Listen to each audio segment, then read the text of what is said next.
नमस्कार सखींनो. सध्या लग्नाचा सीझन जोरात आहे, पण बाहेर खऱ्या गजऱ्यांचे भाव पाहिलेत का? 100 ते 200 रुपयाचा एक गजरा आणि तोही 2 तासात कोमेजून जातो. म्हणून मी मिशोवरून मागवलेत हे 6 गजरे फक्त 124 रुपयात.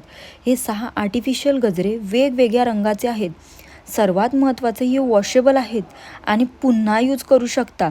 हे गजरे सिंथेटिक कापड आणि प्रीमियम प्लास्टिक मटेरियलपासून बनवलेले असतात, ज्यामुळे ते लांबून अगदी खऱ्या फुलांसारखे दिसतात. खऱ्या फुलांसारखे हे कोमेजत नाहीत बरं का, किंवा पाकळ्या गळून पडत नाहीत. एकदा खरेदी केल्यावर तुम्ही ते अनेक वर्ष वापरू शकता. यामध्ये हा ऑरेंज, डार्क पिंक, राणी पिंक, पिवळा लाल मिक्स आणि मल्टी कलर आणि व्हाईट रेड मिक्स असे वेगवेगळे रंग आहेत. त्यामुळे प्रत्येक रंगाच्या साडीवर किंवा ड्रेसवर मॅचिंग गजरा निवडता येतो. एका गजऱ्याची किंमत साधारण ₹20 ते ₹21 पडते. ऑर्डरसाठी लिंक कमेंट करा आणि फॅशन हाऊसला फॉलो करा. बाय.